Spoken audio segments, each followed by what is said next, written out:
saw the last video, but I read Emma in 2 days. Thank you. Thank you. It was a record for me. I know that 450, well, it was 441, but who's counting, you know? 441 pages in 48 hours might not be that crazy for the average person, for the average reader, but I am not the average reader.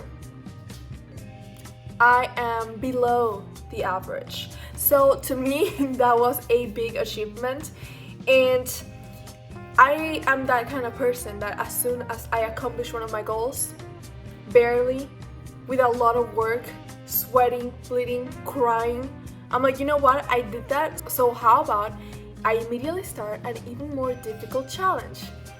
And that's what I did. So for this classics reading situation, I am going to be crying a lot, I'm gonna be regretting a lot, but I am not gonna be giving up. So there's that. Let's see, this week, I don't have a lot planned for this week, but the things I do have planned are gonna be really fun. So we're gonna be reading, we're going to be studying, you know, the everyday, but I wanna switch it up a little bit in the studying because there's some things I do every single day, and there are some others that are more like personal, you know, interests. Like I study Korean because I'm in class, but some other things I do just for fun. So I think I like to switch it up a little bit, you know, because I find it really hard to just stick to one thing unless I have somebody else keeping me accountable, like a teacher. So I'm gonna switch it up this week. I don't know if you can tell, but I'm back from a very long interruption. It's nighttime now, the blinds are down, but what was I talking about? Oh yeah, so I'm also planning to study something else for fun, and that is Latin. I've been interested on learning Latin since the beginning of, actually since last year, because I mean I read Babel and I read The Secret History, so like, can you blame me? So I think I should start getting into that. I did start on Duolingo, and I mean it's been so long that Duolingo doesn't even notify me anymore. That's how you know it's bad. But I got the book. This is not necessarily like a school or teaching book. It's a book of phrases and a dictionary. So not just individual words, but also expressions like we have over here. I don't know if you can see it.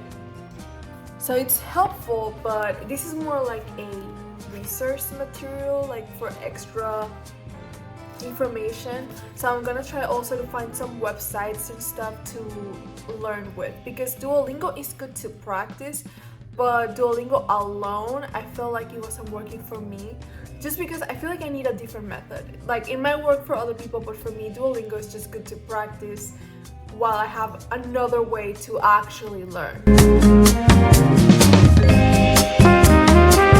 I'm back in my little study corner, and my throat is killing me today, but we're gonna study anyways, because I know if I don't do it today, I'm never gonna do it. I'm gonna keep putting it up for later, so I gotta start no matter what. And I'm gonna start with Latin again.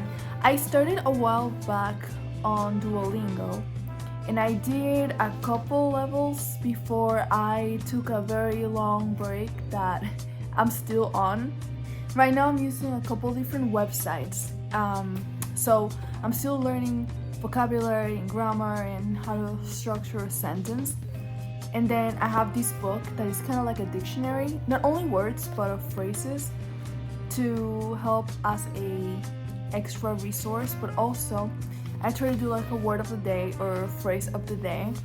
So I pick one in order, and then I try to make sentences with those, but also during the day kind of think about that, trying to relate it to stuff and like keep it in my mind so I can learn a new word every single day.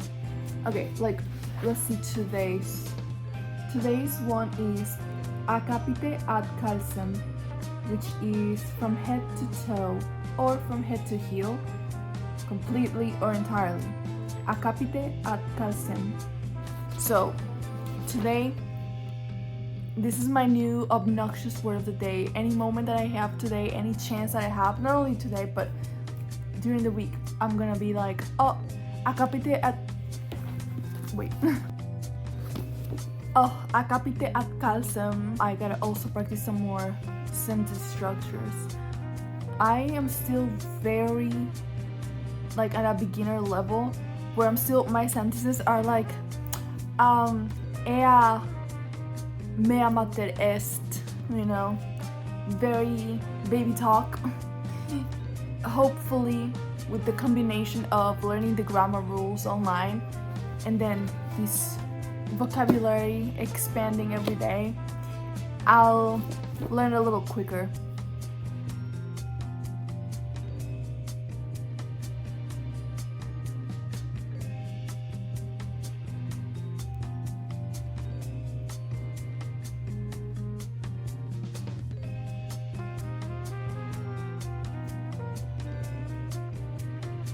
Some of the vocabulary words I already know, which are, you know, the very starter ones. We got mater, pater, frater, soror, salve.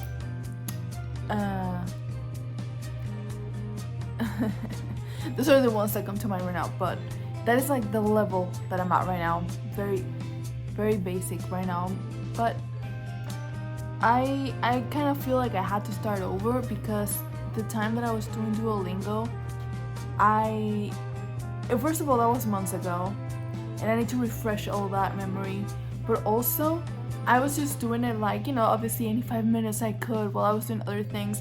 I never really sat down to work on it. I was always like in the middle of something else. So I feel like I needed to refresh that memory while sitting down, taking notes, researching, so I can actually really try to absorb what I'm learning. And that's what I'm trying to do now. So I'm restarting again with the very basic sentences, which is a little bit annoying when you feel like you already know this and you want to move on. So it's not super fun right now, but it will be. Look at my cute little notebook. Nightmare journal. Okay, I did like 15 minutes. It's enough.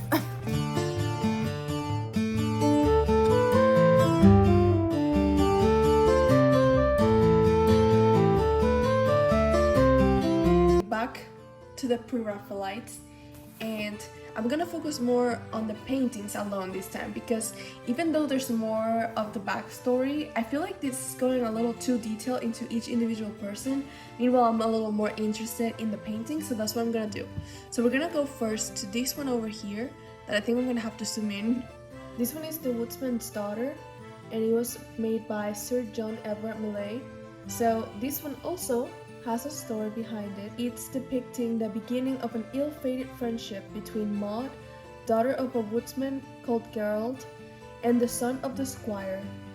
Years later, they have a love affair which cannot end in marriage because of the difference in social rank between them.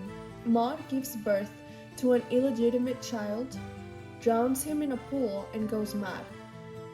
In other words, The Woodman's Daughter is one of several paintings by the Pre-Raphaelite Brotherhood and their associates that involve either a tale of tragic love or the seduction of a poor girl by a wealthier man. Let's go to the next page now. On this side, I have the Huge Knot. I am almost sure that's how you pronounce it. The Huge Knot, also by John Everett Millais. And the story of this one, it depicts a pair of young lovers and is given a dramatic twist because the woman, who is Catholic, is attempting to get her beloved, who is Protestant, to wear the white armband declaring allegiance to Catholicism. The young man firmly pulls off the armband at the same time that he gently embraces his lover and stares into her pleading eyes. And this incident refers to the St. Bartholomew's Day massacre on August 24 of 1572, when around 3,000 French Protestants, or Huguenots, were murdered in Paris, with around 20,000 massacred across the rest of France. Okay, now I'm gonna skip a couple pages because I want to show this next painting. It's one of my favorites in the book. Here it is. These two I love particularly because my favorite paintings are always gonna be the ones that focus on a female figure. So I'm gonna start with this one first, and then we're gonna go to my favorite one of the two. Bocca Baciata was painted by Dante Gabriel Rossetti, and the title, meaning mouth that has been kissed, it refers to the sexual experience of the subject, and is taken from the Italian proverb written on the back of the painting. The mouth that has been kissed does not lose its good fortune, rather it renews itself just as the moon does. Rossetti, who was an accomplished translator of early Italian literature, he probably knew the proverb from Boccaccio's Decameron, where it is used as the culmination of the tale of Alatiel, a beautiful Saracen princess who, despite having had sex on perhaps 10,000 occasions with 8 separate lovers in the space of 4 years, successfully presents herself to the king of the Algarve as his virgin bride. The Astarte Syriaca epitomizes the ideal of the voluptuous, sensual woman, the muse. After the death of his wife Elizabeth, Rossetti returned to the subject matter of the female figure with greater intensity and captured his models with an obsessive sense of sensuality that heralded a novel theme in his work. He renders Venus Astarte in the painting, depicted as an icon of desire and sensual perfection. Venus's direct gaze, bare shoulder, and strong stance reveal the strength of her own sexuality. Behind her torch-bearing attendants, a crescent moon shines in symbolic representation of her relation to the cosmos and the divine immortality of her womanly beauty. This reveals his perception of the divine and cosmic power within the beauty of the female. So now I'm gonna work on some notes from the sections that I went over today. Because even though I only showed a couple paintings, I did go over a couple pages of the content here. So I am going to study, make some notes. That's all for today though about the Pre-Raphaelites.